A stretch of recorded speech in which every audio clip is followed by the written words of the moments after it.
Bonjour à tous et bonjour à toutes. Aujourd'hui, je vais vous parler des parents toxiques et en particulier des mères toxiques. Donc les mères qui sont soit narcissiques, les mères qui sont contrôlantes, les mères qui sont accaparantes, les mères qu'il a fallu materner parce qu'elles se comportaient comme des enfants. Toutes ces mères sont toxiques. Alors souvent, on ne veut pas s'attaquer à la mère parce que la mère c'est sacré. Il y a aussi notre éducation judéo-chrétienne qui dit que la mère est sacrée, mais bien souvent les souffrances de l'enfant et de l'adulte plus tard sont malheureusement fortement liées au lien que l'on a développé avec sa mère. D'ailleurs, pourquoi la mère et pas le papa? Alors, bon, il y a des parents toxiques, bien évidemment, mais c'est souvent avec la mère que se crée le lien d'attachement en particulier. Et c'est vrai que les mères toxiques vont créer beaucoup de dégâts. Et on peut avoir une mère maltraitante, hein, et on peut avoir une mère aussi surprotectrice ou accaparante qui va faire autant de dégâts parce qu'en fait ça va développer des schémas de dépendance, de fusion avec des enfants qui vont avoir peur et qui vont pas oser en fait se défusionner de maman qui si effectivement l'enfant essaie de se défusionner va faire culpabiliser, va manipuler, etc., etc. Donc je vous présente là rapidement oui, rapidement, les différents profils de mères toxiques. À très bientôt. Alors forcément, le premier type de mère toxique que l'on va retrouver, ce sont les mères maltraitantes. Donc ce qu'on appelle mères maltraitantes, ce sont les mères qui ont négligé, qui n'ont pas protégé, qui n'ont pas rassuré, mais aussi qui ont abusé, qui abusaient verbalement, physiquement ou même sexuellement. Il y a eu aussi beaucoup de trahison en plus des abus. Ce sont des mères qui souvent ont rendu responsable l'enfant de leur fardeau, de leur souffrance, de leur insatisfaction dans la vie en fait.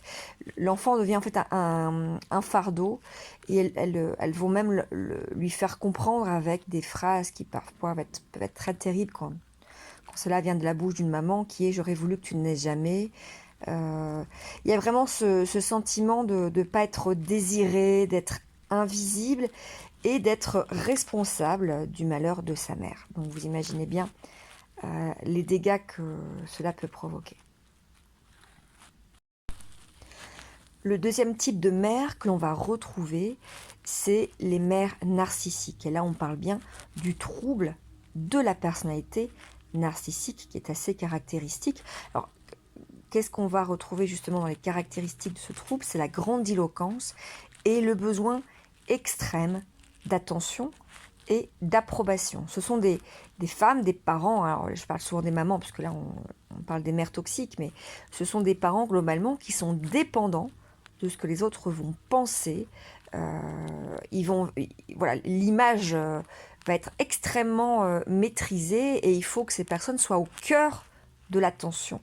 Il y a vraiment une recherche, d'ailleurs en thérapie des schémas, on va retrouver le schéma, alors exigence, pardonnez-moi, droit exagéré, droit personnel exagéré, mais surtout le recherche de reconnaissance et d'approbation. Donc le besoin de briller, d'être reconnu, en tout cas à travers les autres. Donc il va falloir être la plus belle, la plus intelligente, la plus désirable, avec la croyance d'avoir un traitement spécial, puisqu'en fait le narcissique pense qu'il a plus de valeur que les autres. Alors, même si à la base ça peut venir d'une défaillance narcissique, d'une faille narcissique. Donc il peut y avoir une faible estime de soi qui va, par un phénomène de décompensation, donner lieu à du narcissisme, ou alors ça peut être des enfants qui ont été des enfants rois et qui ont toujours été élevés comme ça.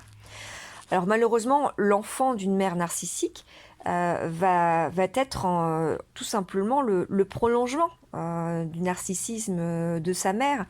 En fait, il va être un objet de valorisation du parent.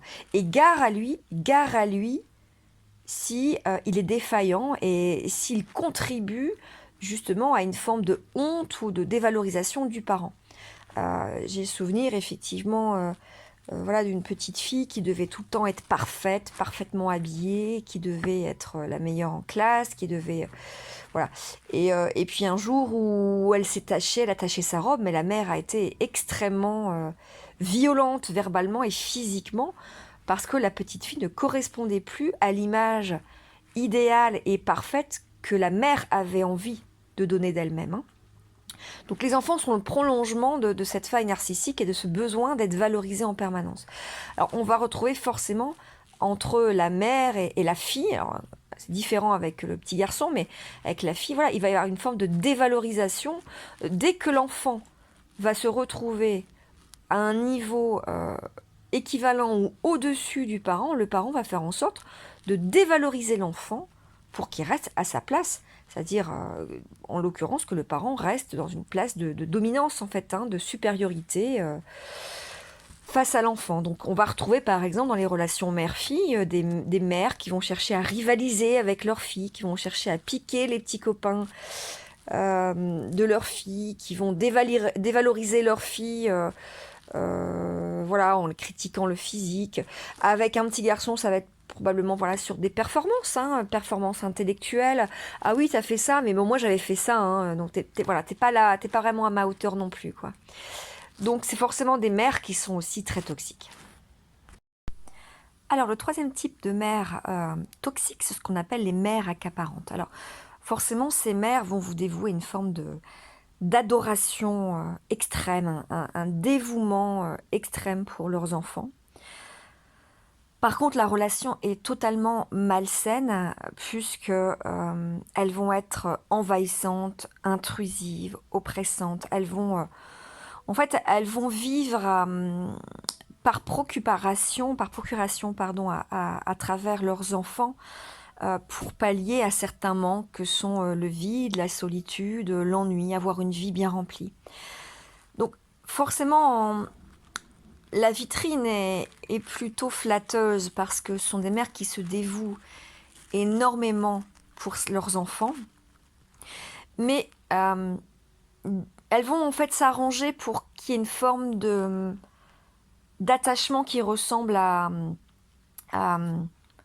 voilà, l'enfant va se sentir ligoté à sa mère, qui en fait, dès que l'enfant va vouloir assumer ses propres désirs, ses propres besoins, prendre de la distance, prendre l'autonomie, eh bien, il va avoir une forme de culpabilisation. Et la mère va s'arranger effectivement pour se mettre dans une situation de victime, pour culpabiliser l'enfant qui, de cette manière, se retrouve attaché à sa mère de manière malsaine. Et voilà, qui va se culpabiliser de rendre sa mère malheureuse et avec une certaine obligation d'être là pour elle.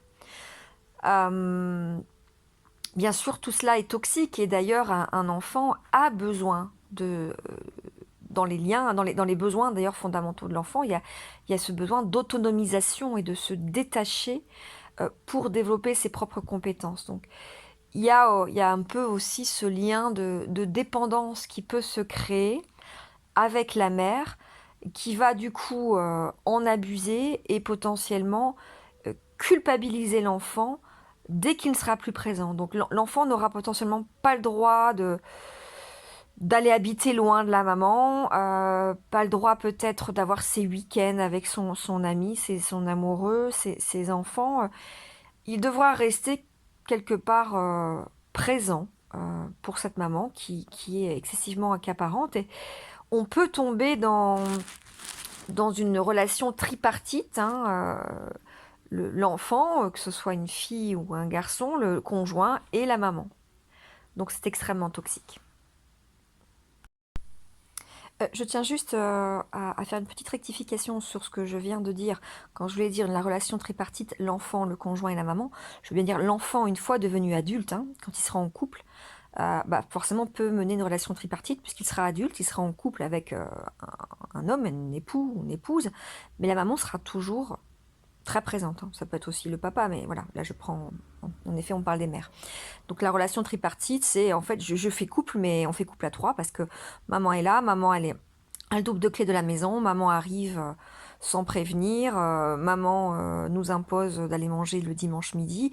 Et puis forcément, ça peut être très destructeur pour le couple, hein, puisque forcément, quand on est en couple, on a aussi envie de passer des moments à deux ou en famille avec les enfants et en se passant bien d'aller voir systématiquement maman, surtout que le besoin là est bien d'être présente pour elle et de la rassurer d'une certaine manière. Alors on va parler maintenant des mères qui ont besoin d'être maternées. On est là aussi sur des mères qui sont extrêmement toxiques. Alors ces mères qui ont eu besoin très tôt d'être maternées sont souvent des mères fragiles.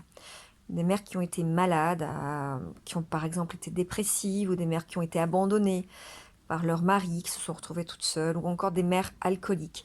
L'enfant a été très tôt adultifié, parentifié, s'est retrouvé à protéger sa maman et donc être dans un rôle d'adulte qui rassure et qui protège, mais aussi qui prend en charge le foyer. Donc on va se retrouver avec des enfants qui sont très vite autonomes, qui vont s'occuper d'eux-mêmes parce que maman ne sait pas se lever, parce que maman pleure toute la journée, elle est dans son canapé, elle fait pas à manger, elle fait pas sonner le réveil pour l'école, elle fait pas les devoirs. Donc on est quand même sur un parent, sur une mère qui est démissionnaire et qui n'est plus dans son rôle de parent, qui n'est plus dans son rôle de mère et qui n'assume plus du tout son rôle protecteur. D'accord ? Ce qui va se passer, c'est qu'il y a donc une inversion des rôles avec un enfant qui va prendre pitié du parent, donc pitié de sa mère, et qui va la prendre en charge. Donc l'enfant va très très vite se détourner de ses propres besoins pour forcément être complètement focalisé sur les besoins du parent, sur les besoins de la mère. L'objectif étant de rendre maman heureuse ou en tout cas de la rassurer. Forcément, vous comprenez qu'on va là créer de toutes pièces des futurs adultes qui seront en mode sacrifice, en mode sauveur, qui vont très souvent porter les responsabilités pour les autres, porter le fardeau des autres, et qui vont être totalement dans un mode abnégation, sacrifice, qui vont oublier leurs propres besoins pour forcément se focaliser sur les autres. Et il y a là aussi encore une forme de culpabilité par rapport à la mère, même quand l'enfant devient adulte, qui est mais je dois m'occuper de maman puisqu'elle est fragile. Et en gros, voilà, c'est moi le protecteur, hein, et quitte à sacrifier sa propre vie, ne plus avoir de temps pour sa propre vie, son conjoint, ses enfants. Voilà pour cette mère toxique. Un autre type de mère toxique, ce sont les mères surprotectrices. Je pense que je vous avais déjà fait une vidéo là-dessus. Je vous en reparle.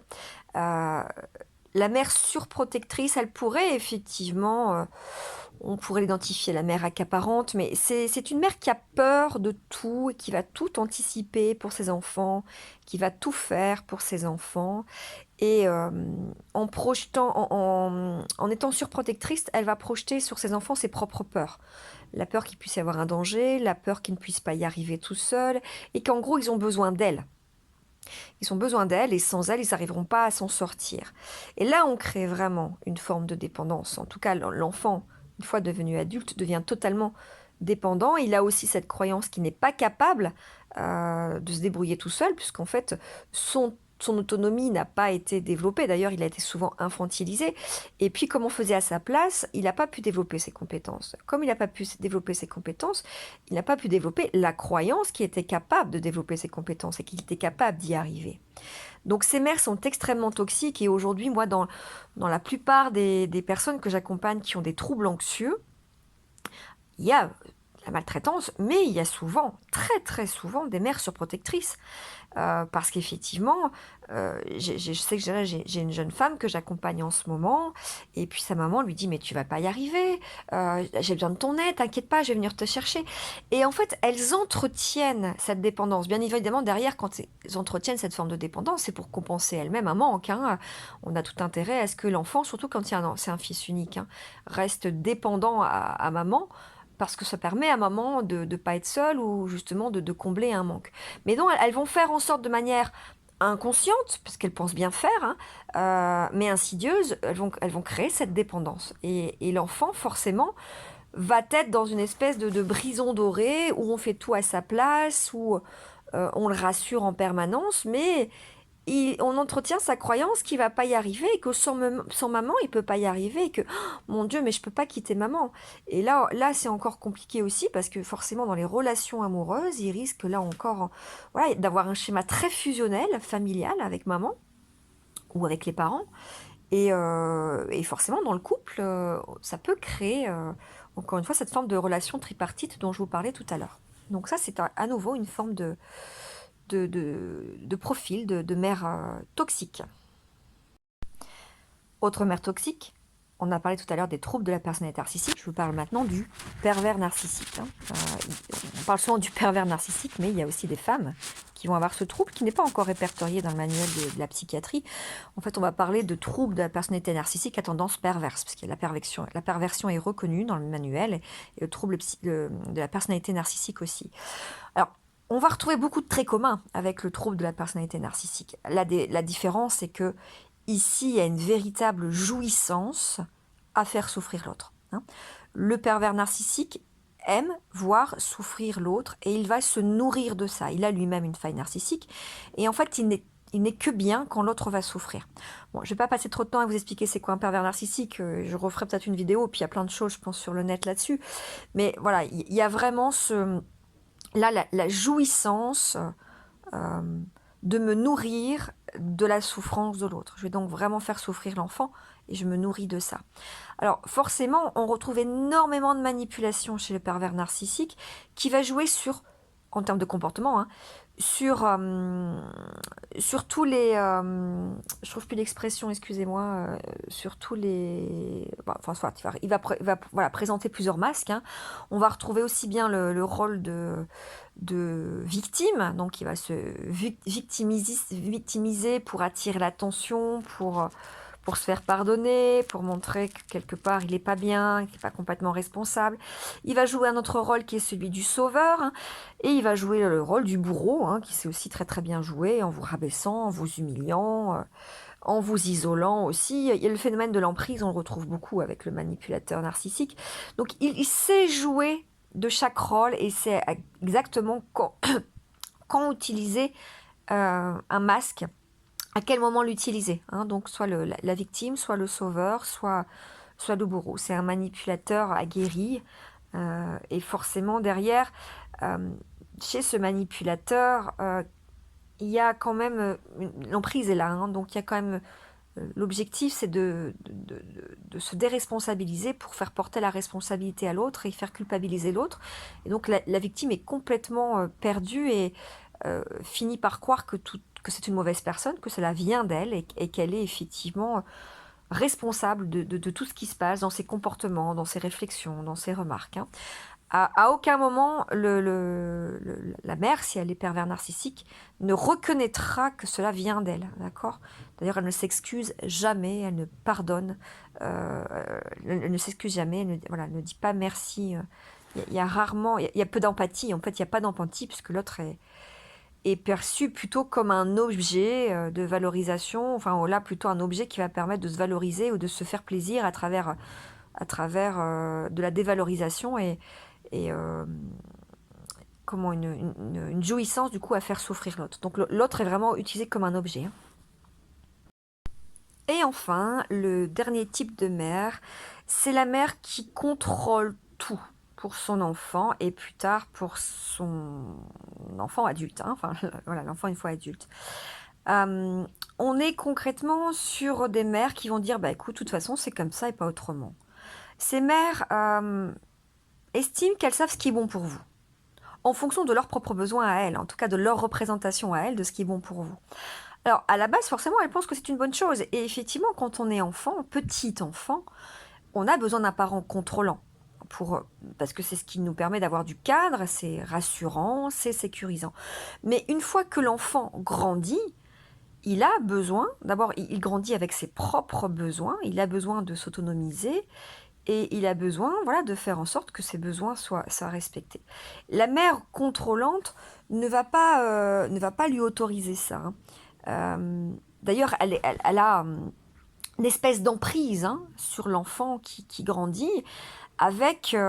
en fait, cette mère va développer un schéma assujettissement chez l'enfant, puisque l'enfant doit dire, mais en gros, je dois absolument obéir, sinon il y aura en fait, je serai réprimandée, il y aura des sanctions. Donc cette mère va jouer vraiment sur le côté autoritaire, sur le côté punitif. Si tu quittes la maison et que tu pars habiter loin de moi, c'est même plus la peine de m'appeler, je ne veux plus t'avoir. Si tu sors avec ce garçon, ne pense plus à moi, c'est terminé, tu ne me verras plus. Je ne supporte pas que tu sortes avec ce garçon le samedi après-midi, il ne me plaît pas, tu donnes une mauvaise image, je veux plus te voir. Et forcément, les conséquences sont lourdes pour l'enfant. Et là, la mère joue d'une emprise psychologique, il y a une vraie emprise psychologique sur l'enfant qui dit, mais en fait, si je n'obéis pas, donc quitte à oublier mes propres besoins, mes propres envies, mes propres désirs, mais si je n'obéis pas, je serai sanctionnée, je verrai plus maman. Et forcément, comme il y a aussi là une forme de d'emprise qui se crée, il y a aussi une forme de dépendance qui se crée. Donc c'est cette mère hyper contrôlante, hyper autoritaire, qui n'autorise pas son enfant à exprimer ses besoins et qui fonctionne sur un mode punitif. Alors en thérapie, comment est-ce qu'on accompagne les adultes? Moi aujourd'hui je m'occupe plus d'adultes que d'enfants. Comment on accompagne un adulte, un enfant, enfin un adulte, une fille, une femme, un homme, pardon, qui aurait été la victime, on peut parler de ce terme, d'une relation toxique avec une mère toxique. Bien, la première chose et le premier travail à faire en thérapie, en cabinet, c'est de reconnaître justement ce statut de victime et le lien toxique qu'il y a eu. Je vous l'ai dit tout à l'heure et j'ai commencé la vidéo par ça, c'est sacré la mère. Et un enfant, quoi qu'il vive avec sa mère ou son père, va continuer à aimer sa mère et son père. Quelque part, il est élevé dans cette ambiance et pour lui, c'est normal. Il va continuer à aimer sa maman. Et déjà, le fait de reconnaître que le lien n'était pas sain, mais était toxique, est compliqué. Alors, quand on a eu une mère abusive, ça peut être plus simple. Mais quand on a eu une mère accaparante ou une mère qu'on a dû materner, là, c'est compliqué. Parce qu'en fait, le fait de reconnaître qu'on ait pu avoir une relation abusive avec cette mère, c'est se montrer là, encore une fois, un mauvais petit garçon ou une mauvaise petite fille, puisque maman était pas bien. Maman était pas bien, maman a fait ça pour mon bien, et maman elle s'inquiétait pour moi, et maman elle m'aime. Donc comment je peux lui reprocher ça aujourd'hui?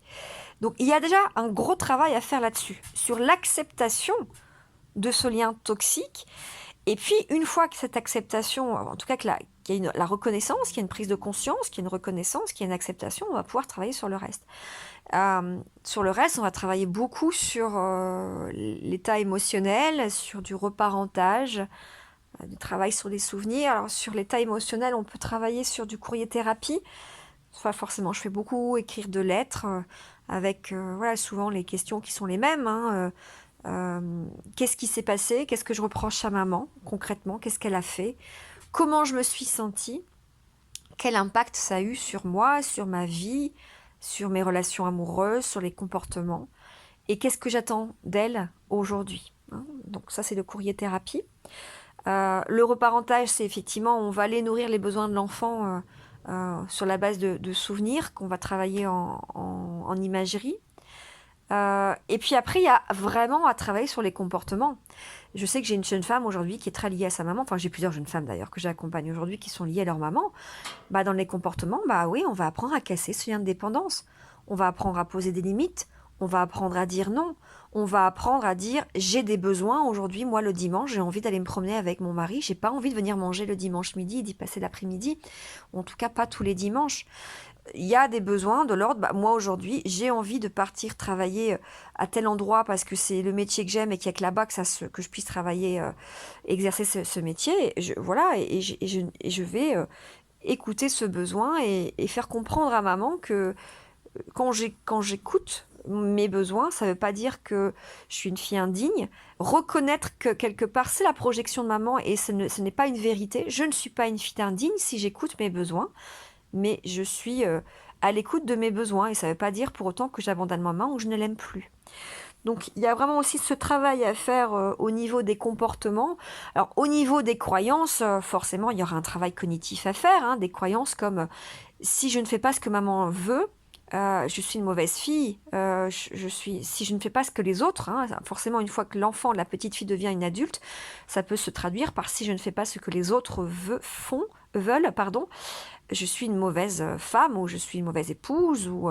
Donc, dans le lien d'assujettissement, il y a ce type de croyance. Hein, pour être aimée, je dois faire ce que les autres veulent, quitte à m'oublier. Des croyances qui sont si je m'occupe pas de maman, je suis une mauvaise fille. Hein, ou je suis une mauvaise... voilà. Donc voilà, le travail, il y a un travail, forcément étant spécialisé en thérapie DCC, en thérapie des schémas, pour moi le travail il est essentiellement au niveau cognitif, au niveau émotionnel, au niveau des comportements, et sur les schémas on peut travailler aussi en imagerie avec du reparentage. Alors le rôle du thérapeute est extrêmement important puisqu'il va falloir effectivement jouer euh, le parent, en tout cas représenter le parent que l'enfant n'a pas eu. Donc si vous avez en face de vous une personne qui a été maltraitée, on va être dans le thérapeute va jouer un rôle très réconfortant, rassurant, maternant. Si on est au contraire chez un enfant qui a été surprotégé, voilà, on va avoir le rôle de la personne qui encourage les initiatives, qui lui dit voilà qu'il est capable de faire, etc., etc. Voilà, j'espère que cette petite vidéo vous aura plu, en tout cas que vous aurez peut-être pris conscience de certaines choses. Peut-être que certains d'entre vous ne vont pas aimer ce que j'ai dit parce que vous n'êtes peut-être pas prêt encore à entendre ça et c'est pas grave. Il faut le temps que ça chemine et dans ce cas-là, quand vous serez prêt, peut-être vous pourrez commencer à travailler sur vous. Je vous embrasse, à très bientôt, prenez soin de vous.